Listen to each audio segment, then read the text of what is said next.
Good morning. I'm Dr. Dhabali, the Chairman and Managing Director of Webina Group of Companies. This morning I'll be speaking on the entrepreneurship development in Manipur. Before I begin this topic, let me introduce myself and also introduce a little bit about our organization, Webina Group. I'm a medical doctor, pathologist by specialty. We had a very humble beginning way back in 1983 as a very small clinical laboratory that remains as the flagship unit of our company till date. And as of today, we have 3 private limited companies known as Webina Group of Companies. Our activities are in 2 areas. One is in diagnostic healthcare and the second one is in hospitality sector. And very soon we're coming up with a 100-bedded oncology hospital expected to be open in 2 to 3 months' time. With this brief introduction, let me begin with the main topic, that's the entrepreneurship development in Manipur. Who is an entrepreneur basically? It can be described as a person having some business ideas, can generate funds, starts an organization and manages it, will be able to bring in economic growth, employ people, and extend services. These entrepreneurs are ready to face challenges, criticism, and even they have the courage to go completely bankrupt in the event of the failure of the organization. Now, broadly, these enterprises, so entrepreneurs will be starting the enterprises, and the process of running enterprises is basically what we describe as entrepreneurship. Now, the enterprises can be broadly divided into 3 categories. The first one is the most common business or trading that we see in day-to-day activities around. The second one is the manufacturing. So we manufacture a product and that's being sold. And manufacturing units may be classified into 3 categories: small, medium, and large. And the third category of the enterprises are the service sectors, maybe in the healthcare or hospitality. These are all service sectors. Then why do we need entrepreneurs, and why should we have entrepreneurship development in the state? There are reasons behind. Because Manipur is a state with a lot of unemployment issues. In a total population of around 28 lakh in the state of Manipur, almost 7 to 8 lakh educated youths are unemployed. That accounts to 40 to 50% of working age group who are being unemployed. Now the government of Manipur has the capacity to employ about 1 lakh. So we cannot expect that the government should employ all educated youths of the state. It's impractical. So what should be the solution? The solution is self-employment by starting enterprises. The enterprises should be able to generate employment. That means the entrepreneur will be able to provide jobs. And instead of being a job seeker, the entrepreneur can become a job giver. This is how the employment issues can be solved to a great extent. So entrepreneurship development is a very, very important aspect in the state of Manipur in particular, and also in the country in general. Now, what are the prospects of entrepreneurship development in the state of Manipur? Let's see briefly. The heavy industries are not possible, or if not possible, but it's difficult to be established in the state of Manipur because of the geographical situation, small valleys surrounded by hills and mountains. The connectivity, especially by road, is comparatively poor. So, if not impossible, but it's challenging to start a big industry in the state of Manipur, or heavy industries. So we can think of certain activities where the resources are already there in our environment, so that we don't bring in the resources or the raw materials from outside. We can start the industry or the enterprise with resources that we have. So if we have to analyze in this way, the first thing that comes in my mind or in our mind is agro-based industries, or the food processing, that has been shown to be very, very successful in the state. And these days we see a lot of youths starting with the processing units, and almost all the units are doing quite well. So here the fruit and vegetable processing is important, because we have the fruit products, and then vegetables are plenty, and we can process them, preserve them, and sell them to the state for the local consumption, or maybe export it to outside the state, or even to the outside the country. Manipur consumes a lot of oil, the edible oil, but we see that this oil is being imported from other parts of the country in large quantities. Then why not we generate our own edible oil by planting mustard oil, the plants, or some other sources, so that we don't spend a lot of money in bringing in those type of consumable oils. Meat and poultry products, yes, this area we see the youngsters doing quite well by starting the poultry farms and piggeries, etc. And so there is a large production of these items at the moment in Manipur. But sometimes these things may not be sufficient. We need to focus more and then increase the production. Eggs, for example, we see truckloads of eggs coming in. That's said to be primarily from Andhra Pradesh. And now we need to again focus in this area and then try to go for a bigger scale of poultry farming with the substantial production of eggs, so that those eggs are sufficient for the state's consumption. Milk and milk products. This is also one area where we are quite weak. And even in day-to-day consumption, we depend on the powder milk, Amul powder, or maybe Amul Taja milk, etc. So why should we depend on this? We should have our own generation of milk, and then there should be sufficient production of milk and milk products in the state, so that we don't depend on other states. Once if we go for this food processing, then we need a lot of activities in the packaging area. So some people can be engaged in packaging system, and that can also give a good opportunity for starting an enterprise.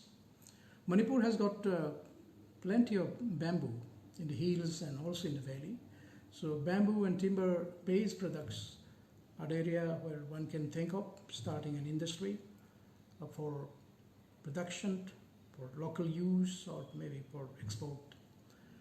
Handloom and handicrafts are already well known in the state of Manipur. Their quality, the designs are very, very familiar and popular.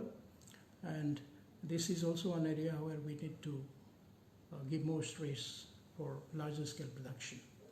Sericulture industry, then floriculture. I see a lot of activities by opening nursery in different parts of the state.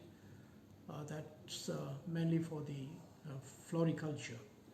And flowers are used in day-to-day activities, in any function or for the rituals, etc. So if you go ahead with this small-scale production of the floriculture, besides the local consumption, we will be able to export it to different parts of the country and get a big revenue out of that. Manipur has got special affinity for the IT and electronics. The educated youngsters can also think in this area and take up certain industries based on information technology and electronics. And we also see a lot of youths coming up in this area and have already started, and some are doing very well.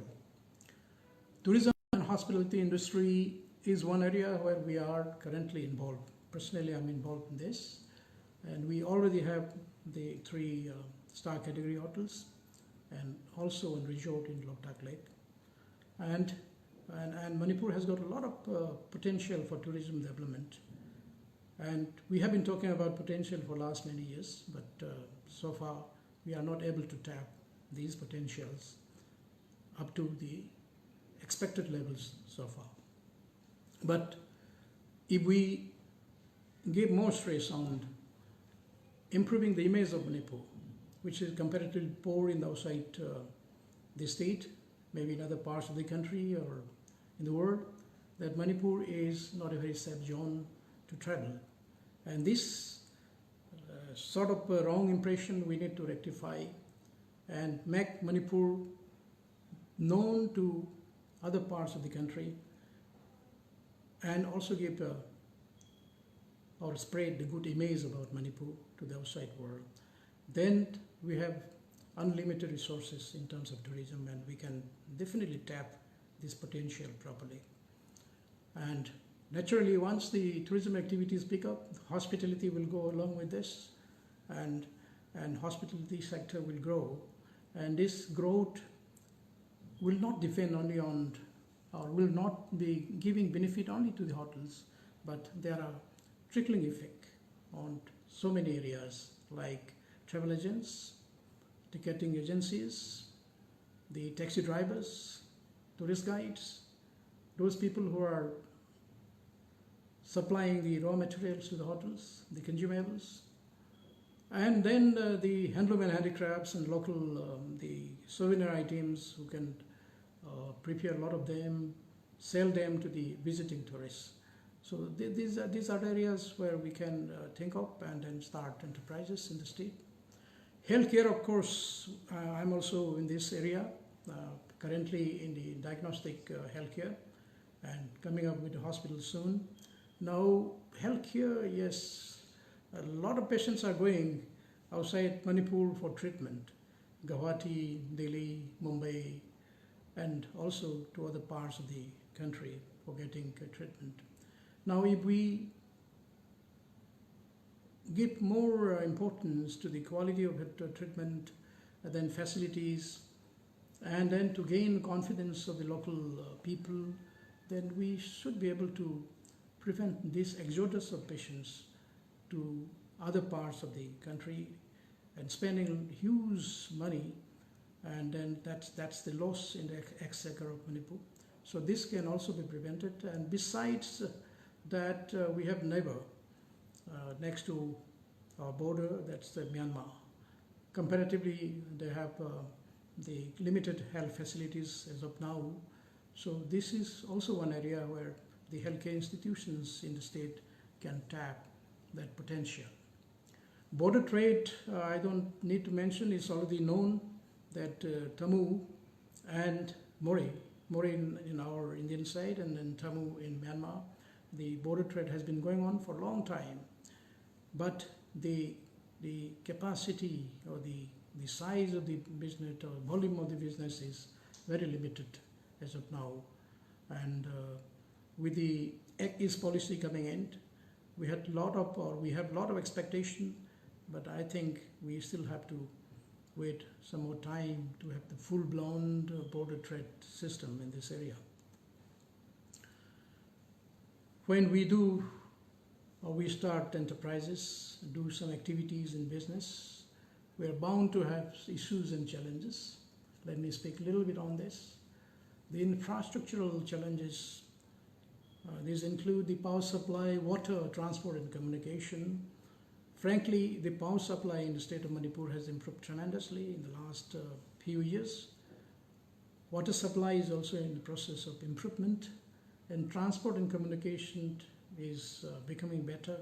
So these challenges are being gradually decreasing, are gradually decreasing, and I think in the coming years things will be perfect for any industry to be established in the state.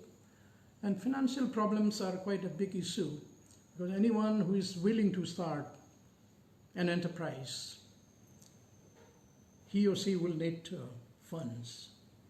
Funding will be necessary, and then being a startup unit, when one approaches to a financial institution or a bank, the institutions are not willing to help the beginners because they don't like to take risk. Because any startup unit, we don't know whether it's going to survive or not, and if it fails, it's a loss on the part of the bank. So they have a lot of reservation in this, and again is being understood that once if you are doing well, you don't need to go to the bank, and the bank will run up to you to finance. And we cannot actually condemn and criticize this activity, because banks are also business organizations. They also want profit out of the business.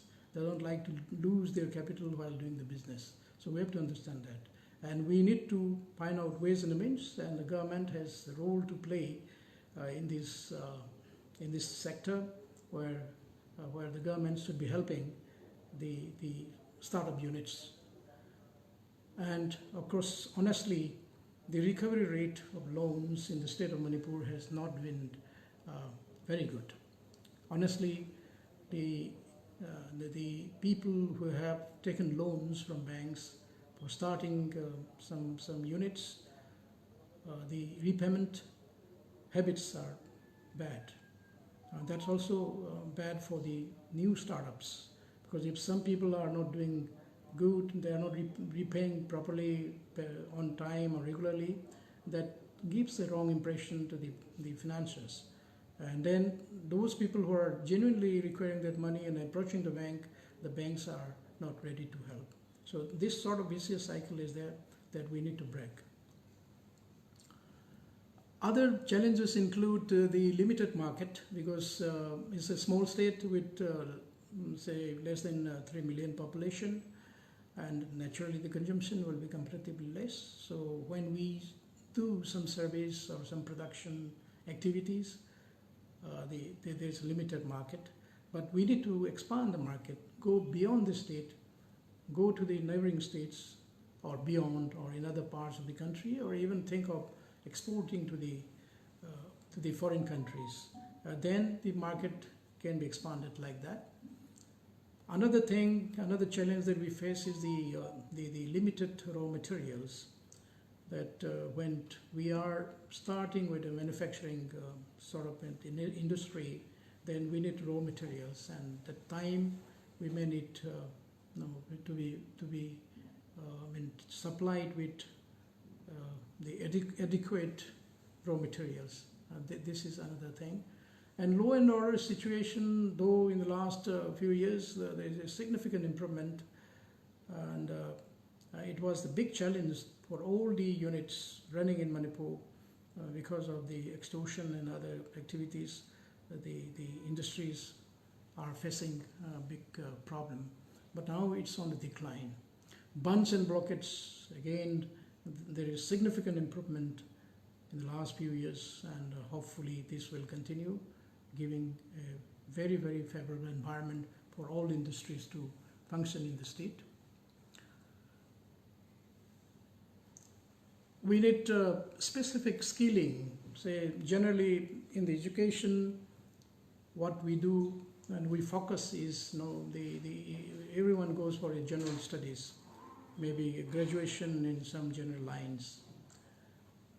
If someone is going in a specific profession, that's fine. Otherwise, based on the capacity of the person, the aptitude, one should decide that which way he or she is going.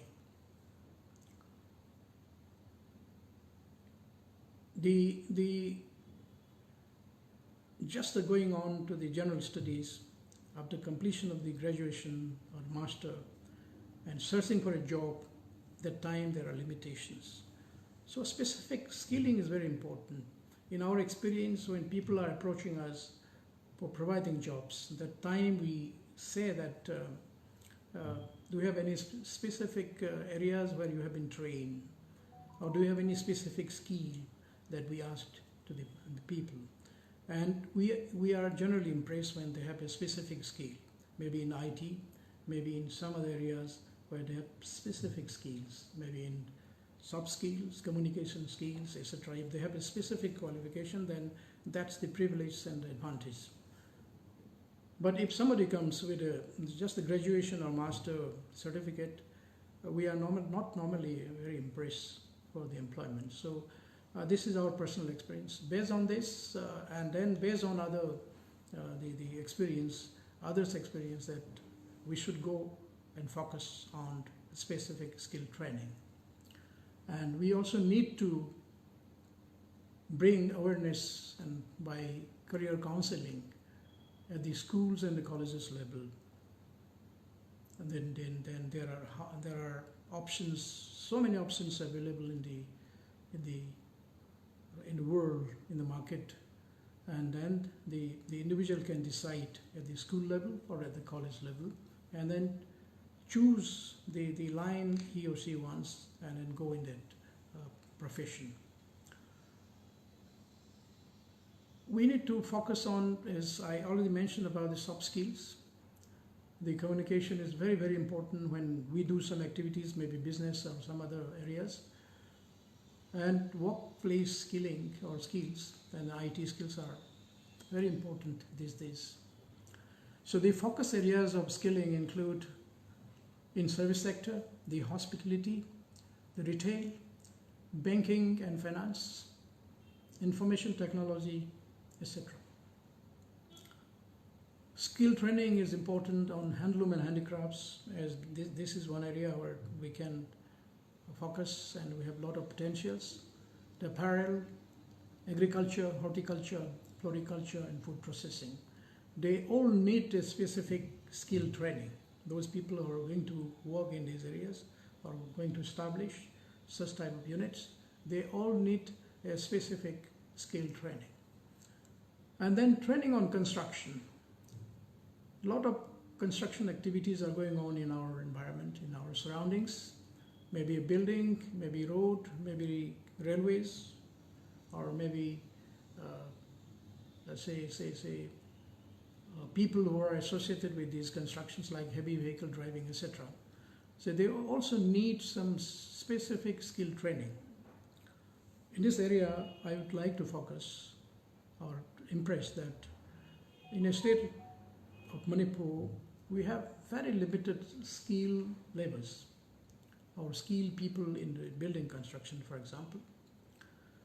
We have to depend on skilled people from outside in terms of plumbing, in terms of flooring, the ceiling works, the aluminum works, the glass works, electrification, so on and so forth. And we depend almost everything to the outside skilled people.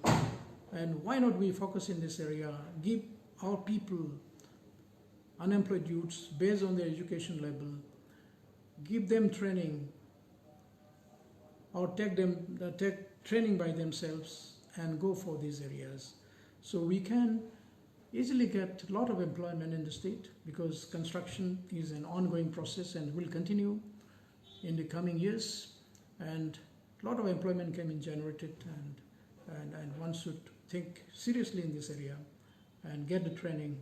And why should we depend on skilled laborers coming from outside all the time? Why not our youngsters go for this?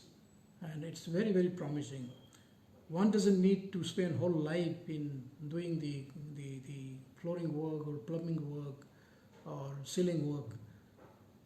You get the skill, you start the work, train some people, then you become a leader, then you can start a company with a lot of employees, take contracts from the building, the building owners, and then that way you can keep on expanding. And this is one area I would like to appeal to our youngsters that it's the high time that we think very seriously in this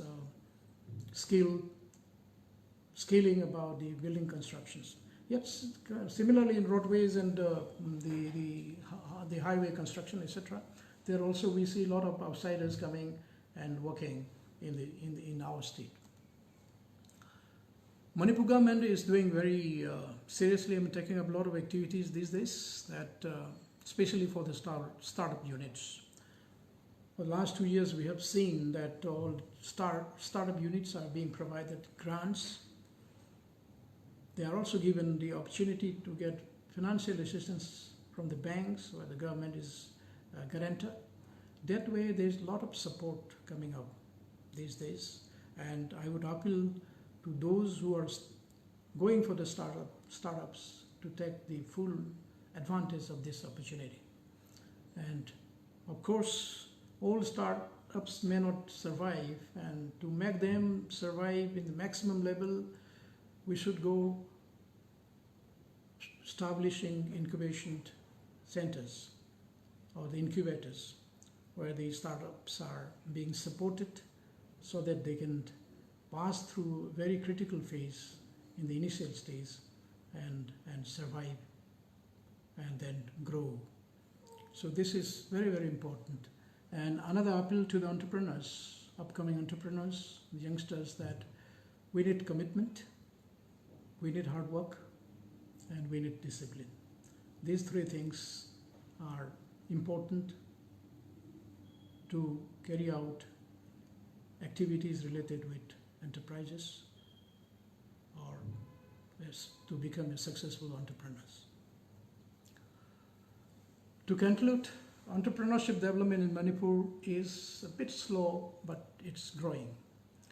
And we need to give a special thrust on agro-based industries and also related industries. Service sector is another area where a lot of focus can be made. And comparatively poor infrastructure and with law and order situation in the state hampers the growth of enterprises in the state. But on the whole, we see light at the end of the tunnel, a lot of improvement in the recent past in terms of law and order, in terms of infrastructure, especially the power supply.